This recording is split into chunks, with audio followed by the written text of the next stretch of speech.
गुरु नानक देव जी अपने शिष्यों के साथ देश विदेश में भ्रमण करते थे। वे केवल एक धर्म के उपदेशक नहीं थे, बल्कि संपूर्ण मानवता के लिए प्रेम, शांति और भाईचारे का संदेश लेकर चलते थे।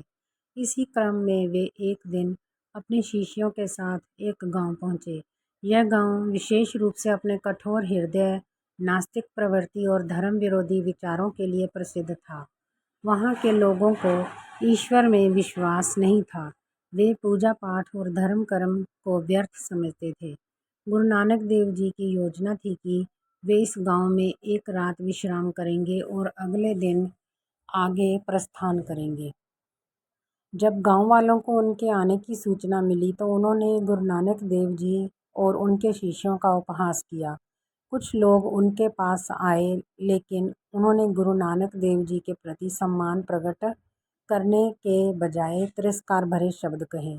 उन्होंने उन पर कटाक्ष किए और उनकी आध्यात्मिकता को चुनौती दी। गुरु नानक देव जी ने इन सभी नकारात्मक प्रतिक्रियाओं के बावजूद कोई क्रोध या प्रतिक्रिया नहीं दिखाई।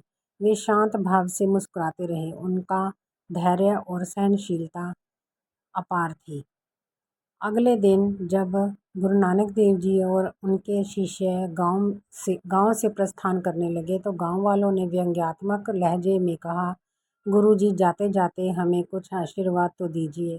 गुरु नानक देव जी मुस्कुराए और सहज भाव से बोले, सदा आबाद रहो। गांव वाले उनकी बात को हल्के में लेकर हंस पड़े और उन्हें अनदेखा कर दिया। वे ये नहीं समझ पाए कि गुरु नानक देव जी के इन शब्दों के पीछे क्या अर्थ छिपा है। गुरु नानक देव जी अपनी यात्रा के दौरान एक अन्य गांव पहुंचे। इस गांव में लोग धर्मपरायण, दयालु और प्रेम पूर्वक व्यवहार करने वाले थे। वे साधु संतों का सम्मान करते थे और ईश्वर में उनकी गहरी आस्था थी। जब गांव वालों को गुरु नानक देव जी के आगमन की सूचना मिली तो वे बहुत प्रसन्न हुए। उन्होंने उनका सादर स्वागत किया, उनके ठहरने और भोजन की उचित व्यवस्था की और उनके प्रवचनों को सुनने के लिए बड़े उत्साह के साथ एकत्र हुए।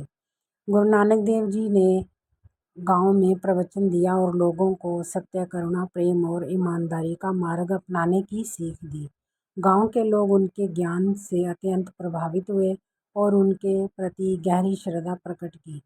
जब गुरु नानक देव जी वहां से प्रस्थान करने लगे तो गांव वालों ने विनम्रता से उनसे आशीर्वाद मांगा। उन्होंने कहा, गुरु जी कृपया हमें भी आशीर्वाद दें ताकि हमारा गांव और अधिक सुखी और समृद्ध हो। गुरु नानक देव जी ने गंभीरता से कहा, उजड़ जाओ, मतलब कि बिखर जाओ। गांव वाले यह सुनकर आश्चर्यचकित रह गए। उनके चेहरे पर आश्चर्य के भाव थे। वे सोचने लगे कि उन्होंने गुरु जी की सेवा और सत्कार में कोई कमी नहीं की, फिर भी उन्हें ऐसा आशीर्वाद क्यों मिला। गुरु नानक देव जी के शिष्य भी इस भेद को समझ नहीं पाए। वे स्वयं को रोक नहीं सके और एक शिष्य ने विनम्रतापूर्वक पूछा, गुरुदेव, आपने उन लोगों को सदा आबाद रहने का आशीर्वाद दिया जिन्होंने आपका अपमान किया, और उन्हें उजड़ जाने का आशीर्वाद दिया जिन्होंने आपको सम्मान और प्रेम दिया।